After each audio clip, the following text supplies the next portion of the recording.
같이 사도신경으로 신앙 고백함으로 하나님 앞에 하루 10분 예배 드리겠습니다. 나는 전능하신 아버지 하나님 천지의 창조주를 믿습니다. 나는 그 유일하신 아들 우리 주 예수 그리스도를 믿습니다. 그는 성령으로 잉태되어 동정녀 마리아에게서 나시고 본디오 빌라도에게 고난을 받아 십자가에 못 박혀 죽으시고 장사된 지 사흘 만에 죽은 자 가운데서 다시 살아나셨으며 하늘에 오르시어 전능하신 아버지 하나님 우편에 앉아 계시다가 거기로부터 살아있는 자와 죽은 자를 심판하러 오십니다. 나는 성령을 믿으며 거룩한 공교회와 성도의 교제와 죄를 용서받는 것과 몸의 부활과 영생을 믿습니다. 아멘. 우리 다같이 찬송가 486장입니다. 이 세상에 근심된 일이 많고. 찬송가 486장 1절만 찬양하고 예배를 위해서 제가 기도하겠습니다. 이 세상에 근심된 일이 많고 참 평안을 몰랐구나. 내 주 예수 나오라 부르시니 곧 평안히 쉬리로다. 주 예수의 구원의 은혜로다. 참 기쁘고 즐겁구나. 그 은혜를 영원히 누리겠네. 곧 평안히 쉬리로다. 아멘. 제가 잠깐 기도할까요? 하나님, 이 세상에 참 근심된 일이 많고 공고하고 제약된 일도 많이 있습니다.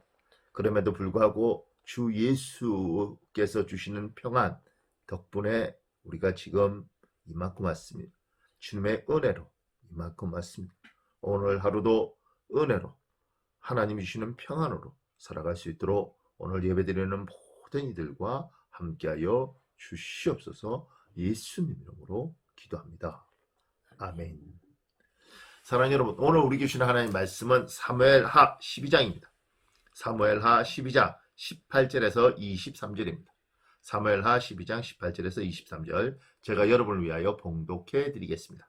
이래 만에 그 아이가 죽으니라. 그러나 다윗의 신하들이 아이가 죽은 것을 왕에게 아뢰기를 두려워하니 이는 그들이 말하기를 아이가 살았을 때 우리가 그에게 말하여도 왕이 그 말을 듣지 아니하셨나니 어떻게 그 아이가 죽은 것을 그에게 아뢰 수 있으랴. 왕이 상심하시려다 함이라. 다윗이 그의 신하들이 서로 수군거리는 것을 보고 그 아이가 죽은 줄을 다윗이 깨닫고 그의 신하들에게 묻되 아이가 죽었느냐 하니 대답하되 죽었나이다 하는지라. 다윗이 땅에서 일어나 몸을 씻고 기름을 바르고 의복을 갈아입고 여호와의 전에 들어가서 경배하고 왕궁으로 돌아와 명령하여 음식을 그 앞에 차리게 하고 먹은지라. 그의 신하들이 그에게 이르되 아이가 살았을 때에는 그를 위하여 금식하고 우시더니 죽은 후에는 일어나서 잡수시니 이 일이 어찌 됨이니까 하니 이르되 아이가 살았을 때에 내가 금식하고 운 것은 혹시 여호와께서 나를 불쌍히 여기사 아이를 살려주실런지 누가 알까 생각함이거니와 지금은 죽었으니 내가 어찌 금식하랴. 내가 다시 돌아오게 할 수 있느냐. 나는 그에게로 가려니와 그는 내게로 돌아오지 아니하리라 하니라. 아멘.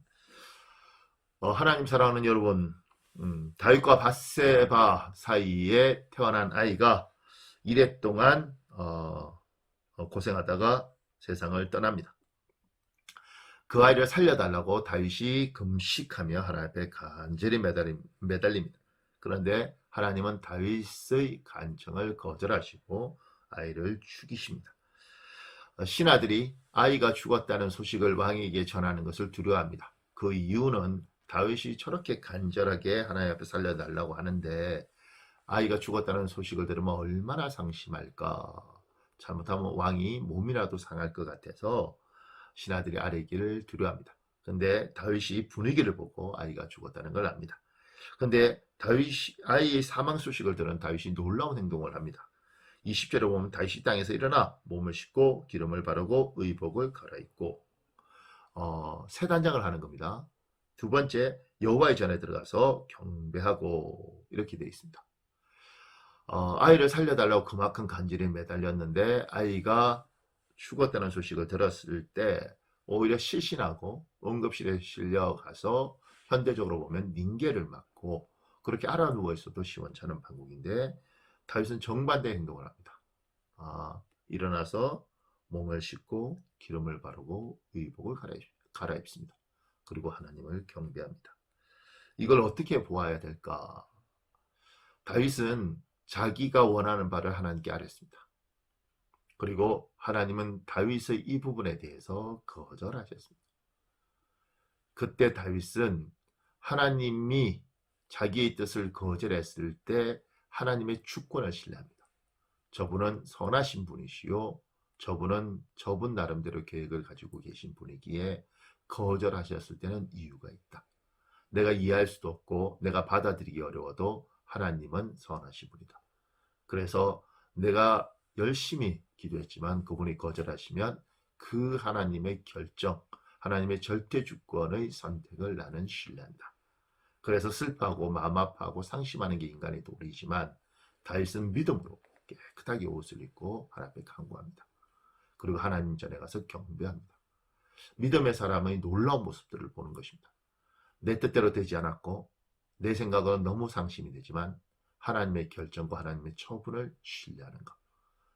받아들이기 어렵고 그걸 소화하기 어렵지만 하나님을 경배하는 것. 사랑하는 여러분, 여러분과 제가 살아가면서 우리는 하나님이 이렇게 주실 줄 믿고 간절히 기도했고 매달렸던 적이 많이 있을 것입니다. 그리고 때로는 하나님이 우리의 그 간구와 기도, 심지어 금식하고 매달린 것을 거절했을 때 그 상실함과 그 상심함으로 인하여 교회를 떠나기도 하고 심지어 하나님이 어디 있느냐고 하나님은 존재하신다 할지라도 결코 선한 분이 아니라고 이야기하는 사람도 있습니다. 그런데 다윗은 그 모든 사람들과 달리 하나님을 신뢰했습니다. 이것이 믿음의 사람들의 사는 방법입니다. 오늘 여러분과 제가 기도하고 있는 귀한 일들이 있을 겁니다. 정말 우리에게 간절한 일들이 있을 것입니다. 하나님이 설사 거절한다 할지라도 낙심하거나 상심하지 않는 건 그분은 선한 분이요 그분이 그걸 거절하셨을 때는 더 좋은 계획이 있을 거라고 믿고 그래서 다윗은 상심하거나 낙심하지 않고 깨끗한 마음으로 하나님 앞에 몸을 싣고 주님의 전에 가서 주님을 경배합니다. 어쩌면 이렇게 말했을지 모릅니다. 여호와여 당신은 선하신 분이십니다. 내 아들을 죽였다 할지라도 당신은 선하신 분입니다. 하나님이 선한 뜻들을 이루어주실 줄 믿습니다. 이것이 믿음의 사람들이요 놀라운 신앙의 고백입니다. 여러분과 제가 어려움을 당할 때마다 하나님의 처분을 이해하기 어려울 때마다 그럼에도 불구하고 하나님을 경배하고 그분을 신뢰하는 믿음의 사람 되시길 우리 주 예수 이름으로 축복하며 말씀드립니다. 이 시간 우리 잠깐만 기도하겠습니다. 제가 여러분에게 한 20초만 기도할 시간을 드리겠습니다. 아버지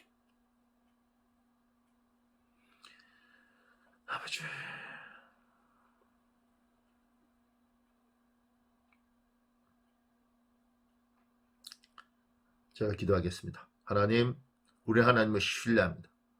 우리의 기도대로 우리의 뜻대로 되지 않을지라도 하나님이 모든 것들 속에 선한 뜻으로 이루어 가심을 믿습니다. 하나님, 오늘 예배드리는 모든 이들이 기도하는 것들을 주께서 꼭 들어주십시오. 하나님, 때로는 주께서 선한 계획과 목적 가운데 우리의 기도를 거절하더라도 믿음으로 하나님의 선하심을 받아들이고 하나님을 경배하는 사람으로 우리가 살아갈 수 있도록 인도하여 주시옵소서. 하나님의 영광과 하나님의 임재와 하나님의 인도하심이 오늘 예배드리는 모든 이들 위에 함께하여 주시길 바라며 우리 주 예수님 이름으로 기도합니다. 아멘.